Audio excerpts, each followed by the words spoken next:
অগ্নি, Mandy আর Sandy তিনজন মিলে business বাড়ানোর প্ল্যান করতে থাকে। তখনই চলে এসেছে মিস্টার রয় আর বলে, আপনার সাথে কিছু কথা ছিল। আপনি যে বিজনেস মিটিংয়ে যাচ্ছেন এটা শুনে খুব খুশি হয়েছি। দেখুন, ওখানে কিন্তু আপনার স্ত্রী কথাকে নিয়ে যেতে হবে। শুনেই তো প্রচণ্ড রেগে যায় ম্যান্ডি আর বলে, গোবর দেবী ওখানে গিয়ে কি করবে?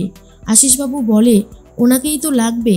উনি যে সমস্ত হার্বাল টিগুলো বানান জড়িবুটি দিয়ে, ওনাকে তো প্রশ্ন করা হবে, এগুলো কেন বানান, এগুলো খেলে কি উপকারিতা হবে। আপনি বা আমি এগুলোর উত্তর দিতে পারবো না, তাই কথা দেবীকেই নিয়ে যেতে হবে। অগ্নি তো মনে মনে ভাবে, কথাকে এখন কি করে রাজি করাবো? আর যদি রাজিও করাই, ওখানে গিয়ে আবার কোনো গোবরগিরি না করে।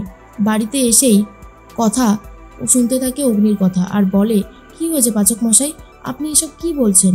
অগ্নি বলে, ঠিকই বলেছি, তোকে আমাদের সাথে বিজনেস মিটিংয়ে যেতে হবে আর প্রেজেন্টেশনও তৈরি করতে হবে তোকেই। ওরা যা যা প্রশ্ন করবে সবটা তোকেই উত্তর দিতে হবে। তোর চা খেলে উপকারিতা কি হবে, কেন মানুষ খাবে এইসব চা, সবটা বলতে হবে। কথাও তো ভয় পেয়ে যায় আর বলে, আমি যেতে পারবো না। এরপর অগ্নি বলে, যেতে পারবো না বললে তো হবে না, তোমাকে যেতে হবে। তুমি যখন বিজনেসে নাম লিখিয়েছো, যেতে তোমাকে হবে। আর শোন, আমি এক কাজ করব, আমি বরং অ্যানিকে বলবো তোর ভালো করে তোকে সাজিয়ে দিতে, তোর ড্রেসগুলো বুঝিয়ে দিতে, তাহলে তো সুবিধা হবে, তাই তো? কিন্তু কথা ভালো মতন জানে অ্যানি এ সমস্ত কিছু করবে না। এরপর অগ্নি চলে গেছে অ্যানির সাথে কথা বলতে। আর এর মধ্যেই কথা খুব ভয় পেয়ে যায় আর ভাবে, কি যে করব কে জানে, সব কিছু কেমন গুলিয়ে যাচ্ছে। এরপর অর্ণাকে ডাকতে থাকে। অর্ণা আর প্রিয়াঞ্জলি এখনও ঘুমাচ্ছে, যেহেতু প্রিয়াঞ্জলি কাল রাতের বেলায় ডিউটি করে ফিরেছে, তাই এখনও ঘুম ভাঙেনি। এরপর দরজা খুলে দেয় অ্যানি আর কথা বলতে শুরু করে অগ্নি।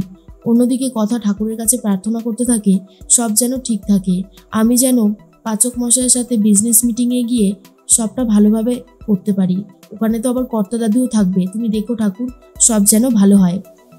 এরপরে যখন বেরোতে যাবে বিজনেস মিটিংয়ের জন্য, কথার সাজ দেখে অবাক হয়ে গেছে অগ্নি। হা করে তাকিয়ে দেখতে থাকে। পিসিমণি বলে, আজকে আমাদের কথার রূপ দেখে অগ্নিও রীতিমতো চমকে গেছে। কথা হাঁটতে গিয়ে পড়ে যাচ্ছিল। অগ্নি তখন ধরে নেয় আর বলে, আবার গোবরগিরি শুরু করলি তাই তো? উফ বাপরে বাপ, তুই তো চলতেই পারছিস না ঠিক করে। এর মধ্যেই ম্যান্ডি চলে এসেছে।